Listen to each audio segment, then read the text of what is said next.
Assalamualaikum warahmatullahi wabarakatuh, sahabat sejuta kisah. Mudah-mudahan Anda masih selalu setia bersama kami, channel yang setiap hari selalu menyuguhkan cerita-cerita misteri yang menarik untuk Anda simak. Dan untuk kesempatan kali ini kami masih akan melanjutkan sebuah kisah nyata misteri yang berjudul Pesugihan di Balik Air Terjun Part 5. Simbah menarik nafas dan saya bisa merasakan penyesalan terlukis di wajahnya. Tepat pada saat itu, ekspresi Simbah mengingatkan saya pada seseorang yang terasa tidak asing. Ketika hendak membuka cerita, hujan tiba-tiba turun, kilat ikut datang menyambar. Kami terdiam menunggu Simbah melanjutkan ceritanya. Saya bisa melihat Simbah menggenggam album foto yang sempat saya dan Maharani lihat. Saya berbisik sedikit ke Maharani tentang album foto yang sempat kami lihat itu. Maharani hanya mengangguk dan sembari terus memperhatikan cerita Simbah. Malam itu suasana ruang tamu di rumah Simbah menjadi cukup dingin dan sunyi. Hanya ada suara Simbah yang terdengar parau ketika menceritakan kelamnya kisah pesugihan dan kesedihan di keluarganya dulu. Dahulu, desa tempat Simbah tinggal lebih sulit dijangkau melebihi kondisi saat ini. Saat itu pepohonan masih sangat lebat dan berukuran besar. Jadi, untuk bisa sampai ke kota saja memakan waktu lama. Akses yang sulit ini membuat keadaan di desa tidak begitu baik. Dahulu keluarga Simbah itu miskin sekali. Hasil pertanian juga tidak selalu bagus, membuat kami harus berusaha lebih keras.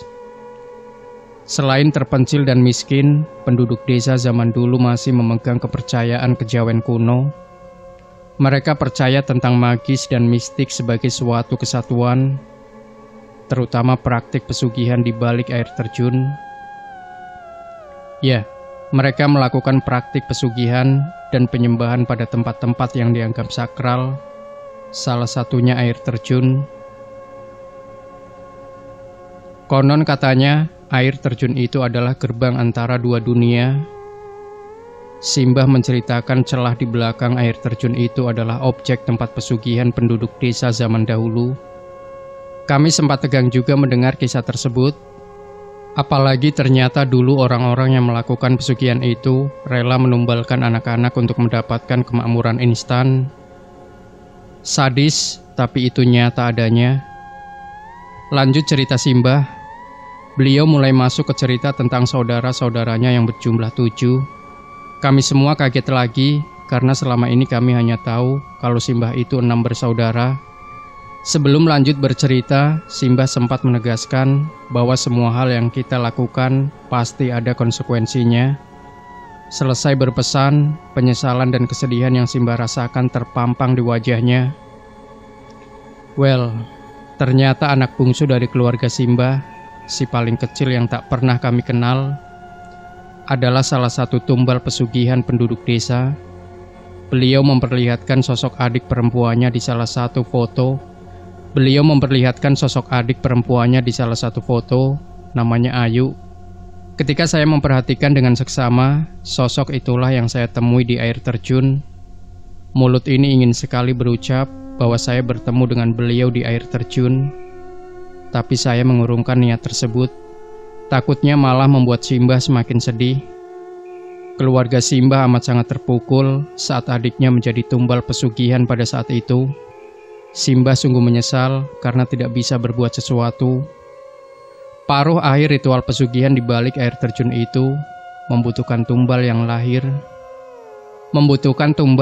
Senin Kliwon dan pastinya menyandang status bertulang wangi. Selain katanya disukai oleh makhluk halus, mereka yang bertulang wangi punya ketajaman indera. Mereka yang dikorbankan juga harus sudah akil balik. Tumbal tersebut sifatnya wajib jika desa ini tidak ingin kena sial. Kesedihan semakin larut di wajah Simbah ketika menceritakan bahwa saat itu Mbak Ayu ikhlas menjadi tumbal pesugihan di air terjun demi keluarga dan desa. Simbah mengambil jeda dan kami hanya bisa terdiam. Sementara itu yang saya rekam dengan baik adalah Mbak Ayu ternyata seperti saya, dia anak bertulang wangi. Jadi ketika sudah matang, dia tidak hanya bisa merasakan, tapi melihat dan berkomunikasi dengan makhluk halus sampai bangsa jin. Dulu anak dari Busar juga menjadi tumbal pesugihan air terjun. Hal itu membuat dirinya memilih menjauh dari desa. Simbah melanjutkan kembali ceritanya. Jadi itu alasan Busar tinggal agak jauh dari desa. Ada trauma mendalam sekaligus kebencian kepada warga desa. Ya, untungnya saat ini tumbal pesugihan untuk air terjun sudah ditinggalkan oleh penduduk desa. Sekarang yang tinggal adalah petuah bijak untuk selalu hormat dan santun di mana saja penduduk desa melangkah. Namun, kenapa saya masih merasa janggal dengan air terjun itu? Entahlah. Nduk, dari sekian banyak orang, kamu anak yang spesial. Kedatanganmu kemari juga sempat menjadi perbincangan tetua di desa, kata Pak D. Pak D menjelaskan bahwa keberadaan saya ini, ditambah kejadian-kejadian yang saya alami, membuat penduduk desa, apalagi yang masih paham dan menganut kejawen menjadi was-was. Mereka khawatir saya mengalami kejadian yang sudah lama sekali tidak mereka alami. Ya, terlambat sih. Saya sudah kadang mengalaminya. Simbah mengusap kepala saya dan berpesan untuk selalu meminta perlindungan Allah di mana saja saya berada. Apalagi saya masih sering dan entah kenapa suka datang ke daerah-daerah yang dikeramatkan oleh penduduk setempat. Saya merinding mendengar pesan Simbah itu. Mumpung sudah bisa berbicara, saya bertanya kepada Simbah mengenai kejadian di air terjun terkait pesugihan dan Mbak Ayu. Simbah diam beberapa saat. Mungkin beliau sedang menyusun jawaban yang paling mudah untuk diterima akal sehat. Namun, diamnya Simbah itu malah membuat saya agak gelisah. Jujur, saya ingin mendengar semuanya. Khususnya alasan kenapa saya selalu seperti ini. Simbah menjawab dengan tempo bicara semakin lambat. Beliau tampak hati-hati sekali. Intinya, Simbah menjawab bahwa dirinya tidak terlalu mengerti. Menurut Simbah, saya mengalami astral projection. Konon, roh saya meninggalkan tubuh untuk mengalami sebuah pengalaman yang masih sulit untuk diukur, yaitu menyaksikan proses pengorbanan tumbal pesugihan di air terjun. Saya agak sulit menerima penjelasan sesingkat itu. Apakah hanya mimpi belaka? Meskipun pada dasarnya, saya percaya dunia gaib atau dimensi berbeda itu nyata. Semua hal itu sudah menjadi kuasa Tuhan. Setelah Simbah Putri selesai bercerita, hari sudah larut. Oleh sebab itu, Simbah menyuruh semua anggota keluarga kembali ke kamar untuk istirahat. Semua manut dengan perintah Simbah. Namun, saya masih enggan untuk beranjak. Saya masih ingin mengobrol dengan Simbah yang masih ingin menghabiskan kopi hitam kesukaannya. Simbah mengizinkan saya menemaninya sebentar. Mbah, aku ketemu sama Mbak Ayu di air terjun. Saya memulai obrolan berdua. Iya, Nduk, Simbah sudah tahu. Mungkin yang kamu lihat itu sukmanya di Ayu. Iya, dia juga memperingati saya untuk cepat pergi dari acara pesugihan di air terjun itu. Simbah hanya tersenyum dan kembali mengelus album foto yang dia pegang.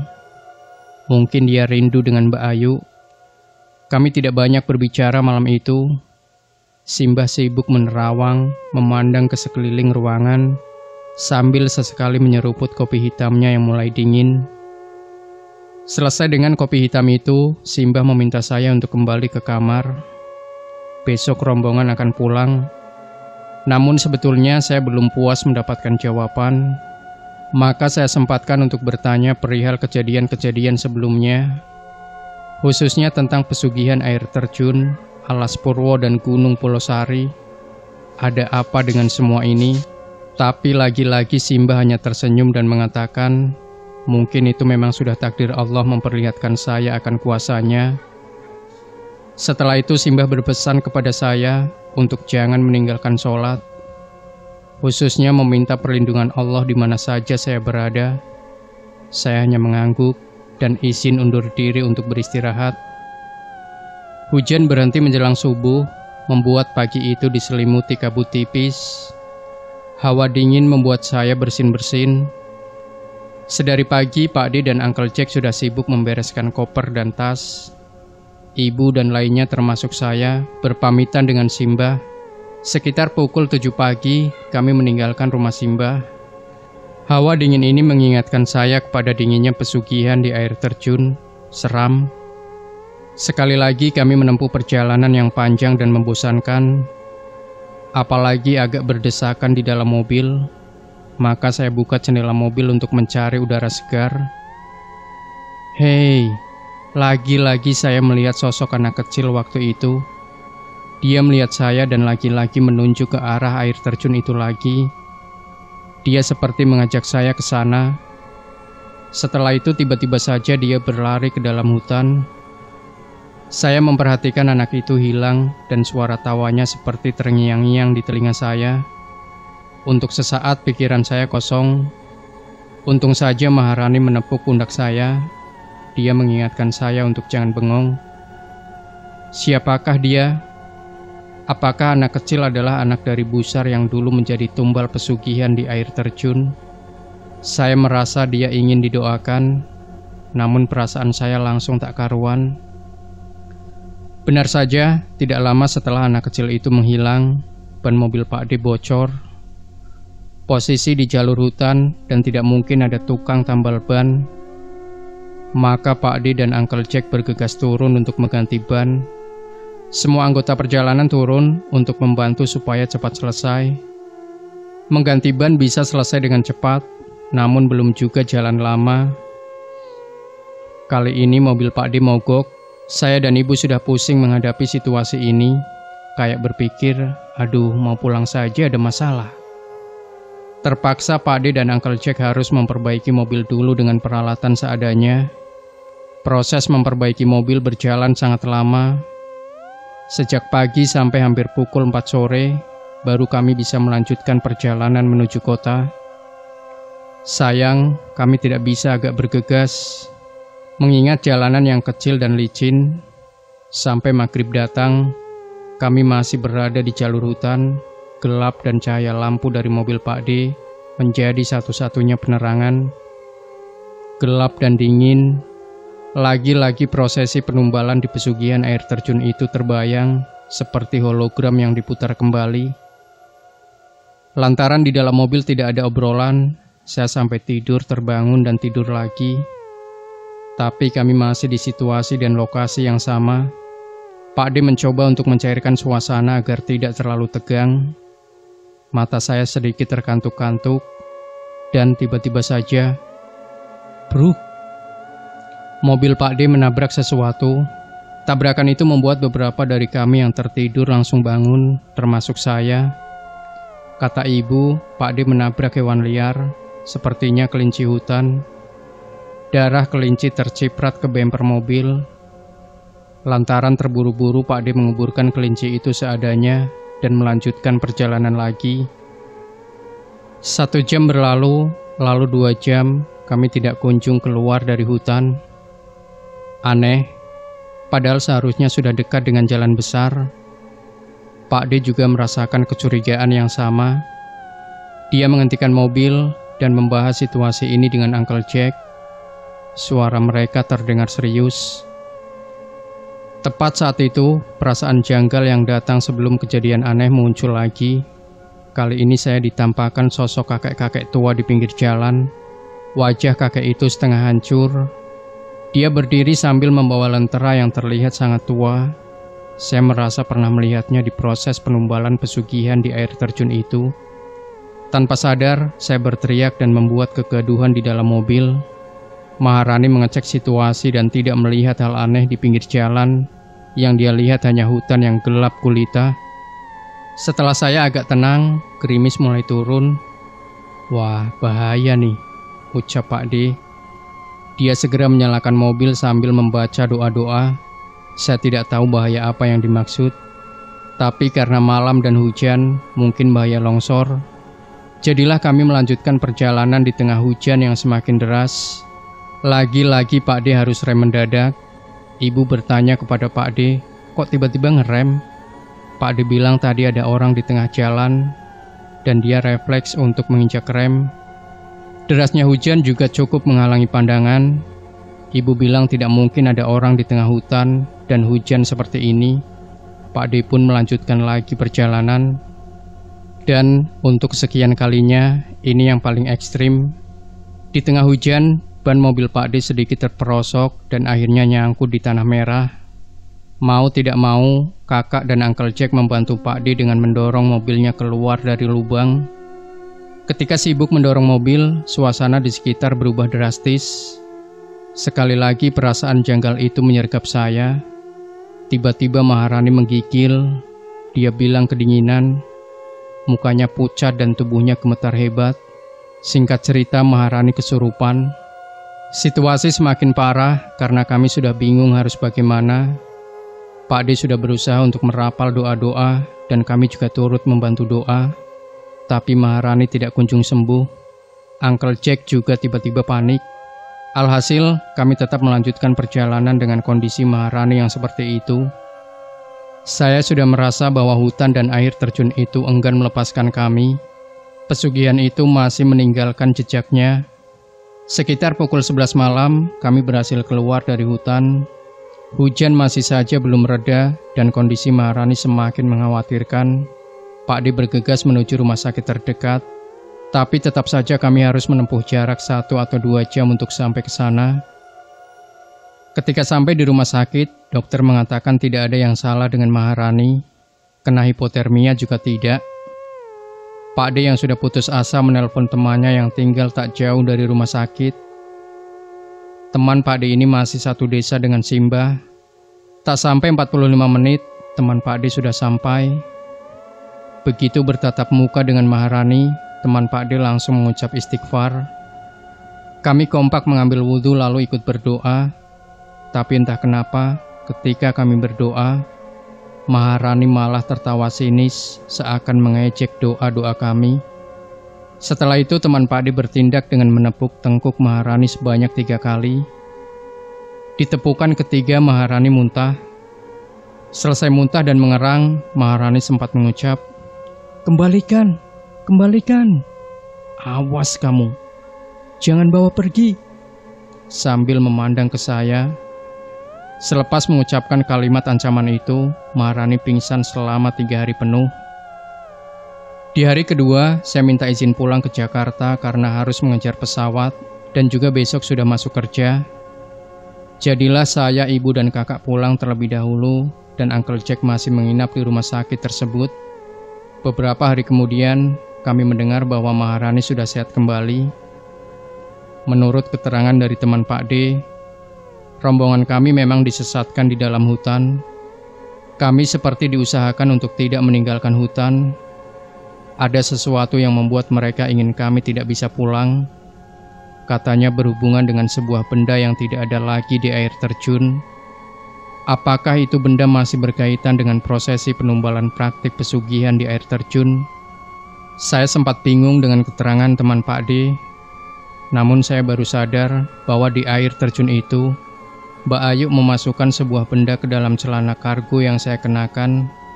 Saya merogoh salah satu kantong celana dan menemukan sebuah benda yang tidak boleh saya ceritakan di cerita ini.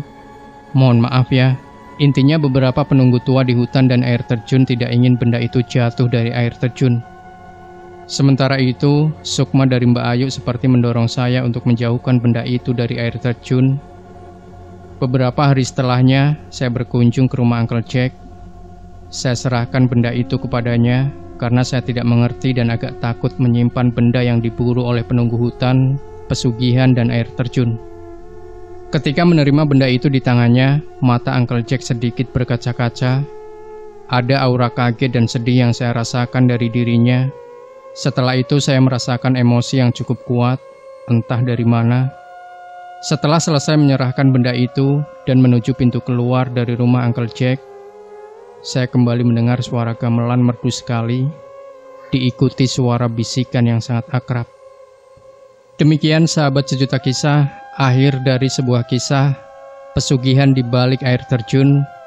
Semoga kita bisa mengambil hikmah dari kisah ini. Jangan lupa berikan komentar Anda, like, share video ini, subscribe channel Sejuta Kisah.